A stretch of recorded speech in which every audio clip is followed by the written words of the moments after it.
Notre président Emmanuel Macron a tweeté hier soir: la République ne tolérera jamais la haine. C'est juste un extrait de ce tweet suite aux événements de Bayonne. Et ce sondage que l'on vous propose ce matin, la haine est-elle en train de gagner le pays? Vous continuez de réagir. 68% de oui actuellement sur ce sondage. Vous pouvez réagir par Twitter sur sudradio.fr ou sur la page Facebook de Sud Radio. Et nous recevons Laurent Jacobelli, qui est porte-parole du Rassemblement national, et Nadir Karia, qui est président de l'association Banlieue Plus. Un octogénaire a tiré hier des coups de feu contre la mosquée de Bayonne, blessant 2 personnes, dont une grièvement, une bonbonne de gaz et une arme ayant été retrouvée dans sa voiture. L'homme, inconnu des services de police et de renseignement, a reconnu les faits et avait été candidat au départemental de 2015 sous l'étiquette du Front National. Ce week-end, c'est un élu du RN qui a été tabassé par des antifas à la terrasse d'un café à Nîmes.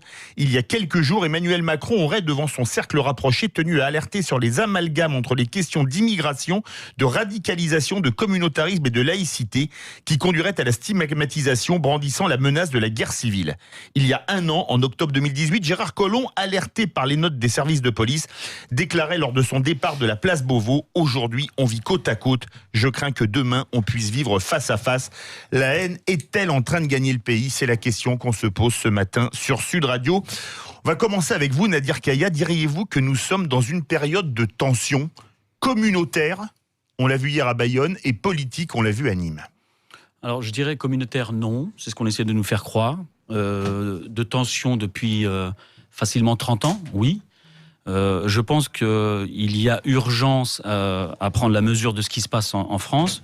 Monsieur Macron, dans ses discours d'avant-campagne, pendant la campagne, tenait des propos qui avaient l'air intéressants, dans le sens où il nous faisait croire qu'il allait changer les choses et tout modifier pour rendre la vie plus belle des Français. On s'aperçoit qu'en fin de compte, c'est pas du tout le cas, malheureusement. Il y a une urgence. On fait partie, nous, les responsables associatifs des quartiers populaires, de ce qu'on appelle aujourd'hui les lanceurs d'alerte. Ça fait longtemps qu'on parle de la situation des quartiers populaires. Donc les quartiers populaires sont la France. Je voudrais le rappeler. Même si on parle de territoire parfois, une sémantique qui n'est pas propice à cette réalité, ce sont la France. Et dans cette France-là, il y a des gens qui vont mal, parce que socialement, on a fait en sorte de les laisser dans cette condition. On a fait en sorte de ne pas les intégrer. C'est pas eux qui ne se sont pas intégrés à la société, c'est la société qui les a pas intégrés. Et il y a un souci il y a un lien avec aussi l'histoire de France et notamment la guerre d'Algérie. Et je veux pas excuser certaines choses, mais j'aimerais qu'on explique certaines choses pour comprendre ce qui se passe. Et tant qu'on ne cherche pas à comprendre ce qui se passe, on n'arrivera pas à trouver de solution. Laurent Jacobelli, est-ce qu'on est aujourd'hui dans une période de tension, et de tension communautaire comme à Bayonne, ou tension politique comme à Nîmes? Qu'il y ait aujourd'hui un climat de violence et de tension, je crois que c'est indéniable. Est-ce que vous me permettez quand même de faire une petite parenthèse pour penser en ce moment aux 2 victimes de l'attentat d'hier? J'espère qu'elles vont se remettre. Je crois que le pronostic vital n'est pas engagé. A priori, on a eu le maire de Bayonne, Jean-René Etchegaray, qui disait que même pour la personne dont le pronostic vital était engagé, elle avait été opérée et que les choses s'amélioraient. Donc on leur souhaite évidemment le plus prompt et complet rétablissement. Mais je pense que c'était important de le dire. Vous savez, ceux qui ont depuis des décennies détricoté la société française ne sont probablement pas les mieux placés aujourd'hui pour s'étonner de ce qui se passe. Ça fait malheureusement très longtemps que nous avertissons. Si on continue comme ça, si on continue à ne pas assimiler ce qui arrive en France, si on continue à ne pas contrôler l'immigration, si on continue à mettre les problèmes sous le tapis en les niant, comme par exemple, c'est vrai, un islamisme radical qui progresse. Bref, si on a des gouvernements qui regardent passer les trains et qui n'agissent pas pour préserver la communauté nationale, eh bien forcément, à un moment, il y aura des tensions. Malheureusement, nous en sommes là, et j'espère que le président de la République va enfin agir pour qu'en France, aujourd'hui, quelqu'un soit français, intégré aux valeurs de la République, et qu'on ne tolère pas, effectivement, tout les radicalismes, je dis bien tous les radicalismes, et que des mesures soient prises. Il faut aujourd'hui faire respecter la loi, faire respecter nos valeurs, notre identité, et ça veut dire contrôler ce qui se passe sur notre territoire et arrêter avec ce laxisme, cette lâcheté parfois, par peur d'être traité d'islamophobe, etc. Il faut aujourd'hui prendre des mesures, parce qu'en France, on ne peut pas tolérer certaines choses. Nadir Karia, on ira au 0826 300 300 où ça réagit énormément. Malheureusement, je pense que le Rassemblement national a aussi sa part de responsabilité dans cette situation. Expliquez-moi. Je vous l'explique très simplement avec un regard de citoyen lambda qui regarde les informations et qui regarde la plupart de vos interventions. et notamment celle de vos collègues du Rassemblement national. Vous réagissez malheureusement à l'actualité, aux faits divers. Vous n'êtes pas force de proposition, vous êtes force de division. C'est un constat que je fais comme beaucoup de Français depuis longtemps. Vous avez très longtemps montré du doigt les différents partis politiques de gauche ou de droite sur leur incapacité ou alors sur l'hypocrisie qu'ils pouvaient avoir, notamment sur des discours et des propos. Mais je vous rappelle que par rapport à vos responsables, beaucoup d'entre eux, vous disiez que vous étiez un parti différent, un parti propre. On le voit par rapport aux affaires. En fin de compte, vous êtes un parti comme les autres. Pire encore, vous alimentez les peurs et les haines parce que votre propos principal, c'est celui de diviser les Français par rapport au fait de mettre ce venin depuis maintenant 30 ans dans la société française, notamment sur la peur du migrant, de l'immigration, de rappeler tout à l'immigration, et comme si l'immigration était quelque chose de dangereux, alors que pas du tout. Et donc, malheureusement, par rapport à ce qui s'est passé, notamment à Bayonne hier, et le fait que la personne est l'un de vos sympathisants, une personne qui adhère à vos idées et à votre conception de la France d'aujourd'hui, est passée à l'acte. Donc ça, c'est dommageable. Donc j'espère que vous aurez conscience de ce qui s'est passé. Bien sûr, vous n'êtes pas responsable de tout, mais je vous dis, vous êtes responsable en partie de cette situation. Laurent Giacobelli. Alors, oui, vous savez, ces propos sont un peu exagérés. Je ne recevrai pas de leçon, monsieur, croyez-le, de quelqu'un qui soutient publiquement le Hamas, qui est une organisation terroriste. Bon, oui. Quelqu'un qui parle de lobby juif, quelqu'un qui parle de lobby gay, quelqu'un qui remet en cause les attentats du 11 septembre et quelqu'un qui dit, une semaine après les attentats de Charlie, moi je ne suis pas Charlie, moi j'aime Dieudonné, moi j'aime Erdogan. Monsieur, vous n'avez aucune leçon à donner, vous êtes, vous, un fossoyeur de la République, vous êtes, vous, monsieur, un diviseur des Français, vous êtes, vous, monsieur, un communautariste exacerbé, et vous souffler sur les braises de la haine du juif, la haine des homosexuels et souvent la haine de la communauté française non musulmane, enfin des Français non musulmans. Donc je n'ai aucune raison de recevoir de votre part. Tout le monde pourra aller voir vos tweets. Oui, vous vous exprimez publiquement, monsieur, vous êtes quelqu'un de haineux, quelqu'un d'extrémiste et quelqu'un de radicalisé. Non, mais c'est très intéressant parce que je vois que vous avez affaire à votre téléphone, donc on vous donne les éléments par téléphone. Vous n'êtes pas capable d'argumenter en face. Je ne connais pas vos écrits par cœur, croyez-le. C'est très bien parce que vous reprenez les choses de la fachosphère, mais c'est très bien, ça prouve que vous n'êtes pas un homme de terrain. Vous savez, je pense que les leçons... Êtes-vous pour ou contre le Hamas ? Non, mais là, on n'est pas là pour ou contre. J'ai jamais tenu officiellement des propos en disant que j'étais pour le Hamas. Vous voulez que je vous les cite ? Non, mais il n'y a pas de souci. On peut le faire en off avec les journalistes ici présents. Vous n'allez pas dévier la question, et notamment le fait de vos responsabilités. Vous soutenez le terrorisme, monsieur. Pas du tout. Ne me donnez pas de leçon de morale, moi je le condamne. Vous avez résumé exactement ce que vous faites depuis 30 ans. Vous dites tout et n'importe quoi. Vous êtes dans la division. Moi, je vous invite à aller dans les quartiers. Je vous invite à faire des maraudes sur Paris. Vous savez, je pense que vous savez pas ce que c'est que la solidarité, la fraternité. Là, vous êtes dans la division, et en plus, le pire là-dedans, c'est que vous récupérez des choses sur le net et vous balancez ça comme ça. Le Hamas est un mouvement de libération. S'il vous plaît, messieurs, on y reviendra évidemment dans quelques instants. On revient sur ce sondage. La haine est-elle en train de gagner le pays suite au tweet d'Emmanuel Macron hier qui disait, je cite, « Je condamne avec fermeté l'attaque odieuse perpétrée devant la mosquée de Bayonne. J'adresse mes pensées aux victimes. La République ne tolérera jamais la haine. » La question, on vous la pose.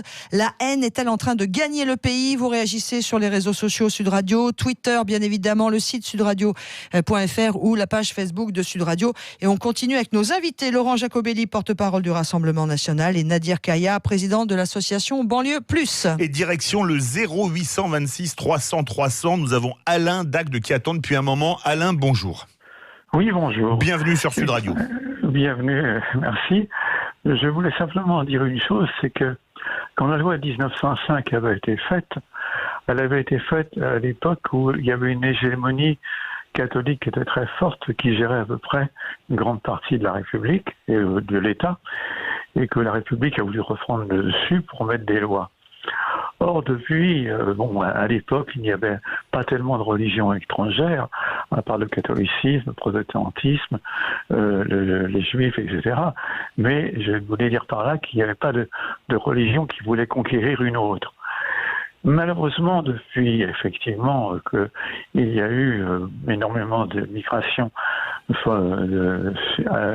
algérienne et compagnie, on a eu effectivement une apparence et des faits, malheureusement, comme les 2 tours de New York, comme effectivement les attentats du Bataclan, comme les guerres qui règnent maintenant dans tous ces pays, qui ont fait que les gens qui viennent de ces pays-là ne se sont pas mis d'accord sur cette loi de 1905 et ont un pouvoir de vouloir conquérir un petit peu, d'imposer leur loi, d'imposer, mettons, la charia, ça je ne l'invente pas, etc., au sein d'un pays. Alors, ce pays, effectivement, a un peu peur. Alain, on va faire réagir nos invités. Nadir Kaya, une chose importante, la loi de 1905, certains voudraient revenir dessus. Est-ce qu'il y a besoin de l'adapter? Parce que je vous posais la question à tous les deux. Alors moi personnellement, concernant la loi originelle du 9 décembre 1905, elle me va très bien. Elle me va très bien. Au contraire, elle est censée nous garantir le respect, la justice par rapport à ce qu'on peut être aujourd'hui en tant que Français, croyant, non croyant. Donc à mon niveau, j'ai pas de souci là-dessus. Par contre, ce qu'a dit le monsieur tout à l'heure, avec tout le respect que je lui dois, je trouve ça un peu confus de faire le lien entre l'immigration, les Algériens, le 11 septembre. Il voulait dire qu'à l'époque, quand on a fait la loi de 1905, il y avait très peu de musulmans, de bouddhistes, etc. en France. Mais après, là, il a utilisé des termes qui nous font comprendre un peu ce qu'il voulait dire, ce qu'il avait un peu dans le fond de sa pensée, mais bon, c'est pas très grave. Moi, je voudrais rassurer les Français, il n'y a pas de musulmans qui souhaitent remplacer d'autres croyances ou imposer la charia. Effectivement, au sein de la communauté musulmane, comme partout, il peut y avoir des individus extrémistes et radicaux. Ça, je le conçois, il n'y a pas de débat là-dessus, ça reste des êtres humains. Mais il y en a partout. C'est là-dessus qu'il faut insister. Donc si aujourd'hui on est cohérent, si on veut se battre contre l'extrémisme ou la violence et la haine, il faut le faire partout et à tous les niveaux. Et là, aujourd'hui, moi, j'ai toute une liste de mosquées qui ont été taguées depuis 2013. J'en ai une trentaine, mais bon, vous allez sur le net, vous tapez simplement mosquée taguée, agression musulman, et vous avez toute une liste. Moi, j'ai pas de souci à dénoncer les violences envers les gays, envers les juifs, envers toutes les communautés ou toute autre personne, mais qu'on le fasse tous ensemble. Ou tout autre bâtiment de culte. Tout à fait. Les églises, les cimetières qui sont régulièrement aussi profanés. Donc à ce niveau-là, moi, j'ai pas de débat. Donc je comprends qu'on me traite d'islamiste, c'est normal, j'ai un faciès d'arabe, je viens de banlieue, je parle aussi d'islam parce que ça dérange aussi. Je remercie Sud Radio de nous donner la parole parce que ça fait 30 ans qu'on nous a confisqué la parole et qu'on nous a mis de côté. Et j'ai entendu encore la déclaration de certains politiques, voire même de responsables médiatiques, dire où sont les musulmans. C'est comme Charlie Hebdo, hein. Au sein de notre association, on était 40. On nous a dit clairement, entre guillemets, où sont les Arabes et les Noirs? Ah ben ils sont là, mais je vous rappelle qu'on est minoritaire en France.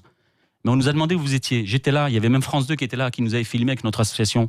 Bien sûr, moi je ne suis pas Charlie, je le dis clairement. C'est pas un magazine que je lis, j'adhère pas à leur façon de rire, mais je pense qu'il y a des limites dans tout.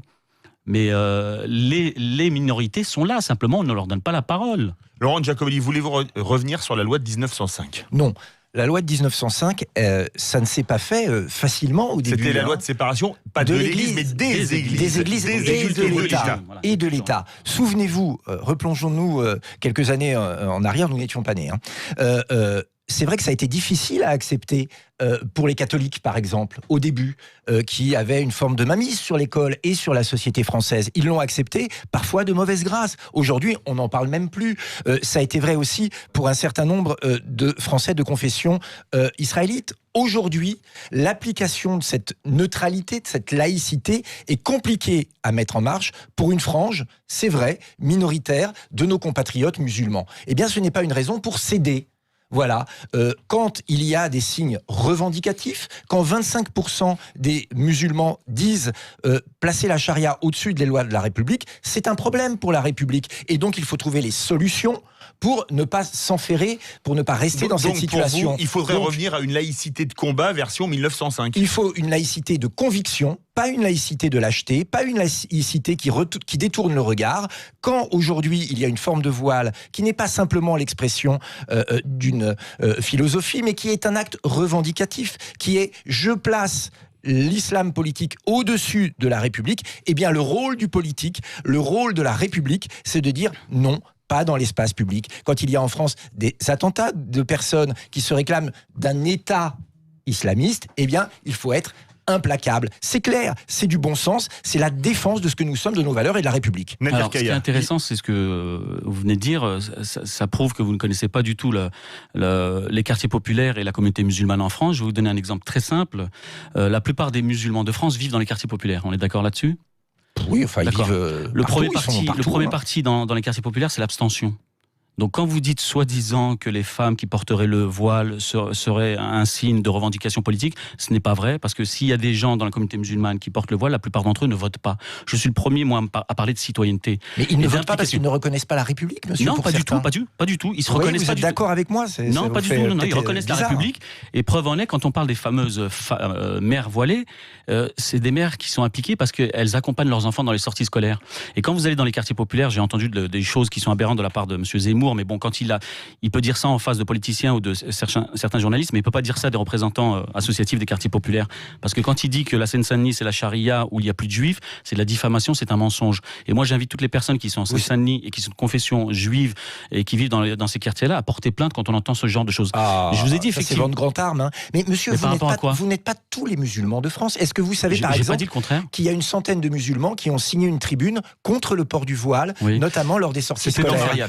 Vous voyez, ce ne sont pas des dangereux extrémistes, ce ne sont pas des gens anti-musulmans, ce sont des musulmans. Non, mais c'est très bien. Donc admettez, mais est-ce que vous avez vu que dans cette tribune, il y avait des personnes qui avaient signé 2-3 fois? Admettez que cette question fait débat et que vous n'avez pas la vérité absolue, monsieur. Mais j'ai jamais prétendu le contraire. Je vous donne un point de vue. Et des dizaines de milliers de Français de confession israélite sont partis de Seine-Saint-Denis, monsieur. Oui, effectivement, ils sont partis à cause des violences quotidiennes. Ça tombe très bien. Je suis aussi dans la Seine-Saint-Denis. Je vous donne rendez-vous quand vous voulez. Ne niez pas la réalité. Je nie pas la réalité. Au contraire, je vous invite à la regarder en face.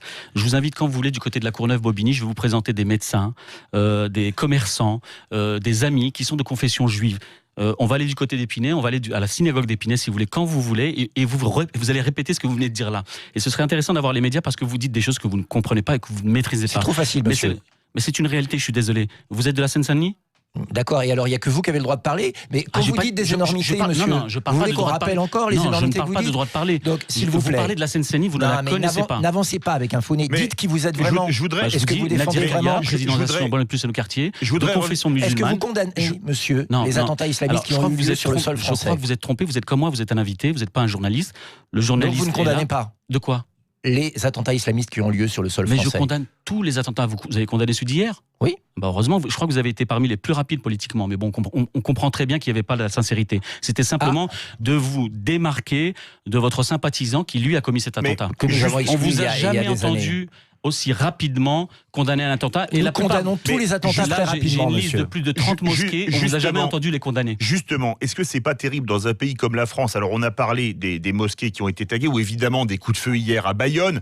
Les cimetières chrétiens et les églises sont les bâtiments de culte les plus profanés. Aujourd'hui, on est en danger quand on se promène avec une kippa en France. Est-ce que c'est pas la preuve que la haine est en train de gagner dans ce pays ? C'est la preuve que les pouvoirs publics n'ont pas joué leur rôle. C'est qu'à force de nier les problèmes, je suis tout à fait d'accord avec vous. À force de nier les problèmes, à force, une fois encore, de détourner le regard, on a laissé effectivement s'installer une situation où certains Français ne veulent plus vivre avec certains Français, et c'est inacceptable. Non, mais une fois encore, il faut souligner. C'est très dangereux ce que vous dites. Je termine, et puis vous répondrez si vous en êtes d'accord. Le fait d'avoir laissé en France s'installer notamment une immigration non contrôlée, qui ne laisse plus la place à l'assimilation, comme c'était le cas des générations précédentes. Eh bien, on a des gens qui arrivent en important leur culture, en important leur mode de vie, et qui ne s'adaptent plus à la société française. C'est pas vrai ce que vous dites, parce que ça crée des incompréhensions, et il faut arrêter cette spirale infernale. Il faut à nouveau faire en sorte qu'en France, on vive avec les valeurs de la France. Vous mélangez tout, parce que preuve en est. Et vous savez tout, vous êtes formidable. Non, pas du tout, mais moi je suis un homme de terrain. Je ne suis pas en costume, j'adhère pas à un parti qui propose des choses qui sont violentes. Et en plus, je vous l'ai déjà dit, et vous pensez que le 11 septembre n'a pas existé ? Je sais, c'est compliqué. Non, pas du tout. Non, on peut développer. Je vous ai dit, j'ai pas de tabou, je parle de tout. Bien compris. Mais là, là, vous dites tout et n'importe quoi. Quand vous parlez des migrants qui importeraient leur culture, c'est la réalité que les Français constatent. Notre association fait également des maraudes. Je vous invite quand vous voulez à Porte d'Aubervilliers, Porte de la Chapelle. On va aller voir ces migrants et vous allez voir qu'ils apportent rien du tout, juste l'envie de vivre dignement et qui vivent comme des rats. Ça, c'est une réalité. Et en plus, on les cache en Seine-Saint-Denis. Comme je vous dis, la Seine-Saint-Denis, je la connais très bien. On cache la misère aux Français à partir de Porte Clichy jusqu'à Porte de Vincennes. On conditionne tous les migrants. Et ces migrants, il y a de tout. Il y a des musulmans et des non-musulmans. Je vous invite à discuter avec eux. Vous allez voir c'est quoi la difficulté. Je voudrais vous poser une question pour conclure le débat. Il nous reste 4 minutes. Quand Emmanuel Macron fait allusion à la guerre civile, est-ce que ça vous fait peur ? Non, mais moi, ce qui me fait peur, c'est qu'un président arrive au pouvoir avec des propos assez nuancés, qui ont pu intéresser des gens de gauche et de droite, et qu'aujourd'hui, il n'arrive toujours pas à régler les problèmes. En France, on a des armoires avec des études de sociologues, d'experts depuis des années qui sont là, qui vous expliquent la situation en France et éventuellement comment résoudre les problèmes. C'est qu'il y a un manque de courage politique. Moi, j'invite M. Macron à aller au bout de ces fameuses phrases quand il dit qu'aujourd'hui il va tout changer, qu'il le fasse avec des acteurs de terrain et qu'il arrête de gigoter en fonction de certains lobbies ou certaines enquêtes d'opinion publique. Aujourd'hui, il y a des réalités. On peut régler en partie certains problèmes en France. Il faut simplement du courage et de la volonté politique. Est-ce que Emmanuel Macron fait erreur en évoquant ceci, même si c'était en off, mais que l'affaire est sortie. Non mais qu'il y ait un climat de violence extrême et de friction et de tension insupportable dans ce pays, c'est une réalité. Il a raison de le dire. François Hollande l'avait dit, Monsieur Collomb l'avait dit. On ne peut pas les soupçonner d'être proches du Rassemblement national. Mais moi, ce qui m'ennuie toujours, c'est ces pompiers pyromanes. C'est-à-dire ceux qui laissent perdurer des situations, ceux qui aggravent les situations. Moi, je fais partie d'un mouvement qui, depuis 40 ans, est lanceur d'alerte en disant la société française va mal. Ce qui se passe aujourd'hui va fracturer la société française. Nous faisons des propositions depuis 40 ans. Et depuis 40 ans, on nous traite de tous les noms, on nous met de côté, on nous traite d'islamophobes, de plein de choses. Tout ça parce qu'on ne veut pas prendre les décisions sous prétexte de ne pas vouloir froisser tel et tel électorat ou de ne pas vouloir nuire à une certaine image propre à la bien-pensance. Eh bien aujourd'hui, il faut du courage, il faut qu'Emmanuel Macron arrête de parler et qu'il agisse. Oui, en France, il y a un danger de communautarisme, il faut lutter contre. Oui, en France, il y a une fracturation, il faut lutter contre. Et c'est des mesures très concrètes d'ailleurs. Pourquoi n'a-t-il toujours pas fermé les 150 mosquées islamistes qui sont sur notre sol? Pourquoi n'a-t-il toujours pas expulsé certains imams venus d'étrangers qui prêchent la haine parfois? Eh bien, tant que ces mesures-là n'auront pas été prises, il y aura doute et ça nuira à l'ensemble de la nation et notamment aux Français de croyance musulmane. Moi, si je peux intervenir sur un mot qui a été employé, c'est le communautarisme. C'est des mots qui sont utilisés par les médias et par certains hommes politiques. Le communautarisme, c'est la structuration de personnes qui ont des intérêts par rapport à leur ethnie, par rapport à certaines choses, notamment sociales aussi. Mais quand on fait croire aux Français que les banlieues ou les musulmans sont communautaires, c'est totalement faux. Ce sont parmi les communautés les moins organisées. Donc on ne peut pas dire qu'ils alimentent le communautarisme. Vous voyez ce que je veux dire? Par contre, oui, c'est vrai que l'islam se développe parce qu'il y a de plus en plus de musulmans aujourd'hui. Et c'est ça qui dérange en fin de compte. On termine ce débat. Merci beaucoup à tous les deux. Alors je relisais le sondage de l'IFOP, c'était seulement 27% des musulmans qui pensaient que la loi islamique, la charia, devrait s'imposer par rapport aux lois de la République. J'ai dit 25, vous voyez, j'étais un peu en dessous. Vous avez des juifs et des orthodoxes qui pensent la même chose par rapport à leur religion. C'est très possible, non, parce qu'on m'a envoyé un texto que vous aviez dit 50, mais a priori c'était pas le cas. C'était Valérie Boyer qui avait dit ça a priori. Merci il y a de ne pas nous confondre. Oui, le micro. En termes de pourcentage, en tout cas, dont moi je suis sûr, c'est celui de votre sondage que l'on vous proposait. La haine est-elle en train de gagner le pays? Vous répondez pour l'instant oui à 68%.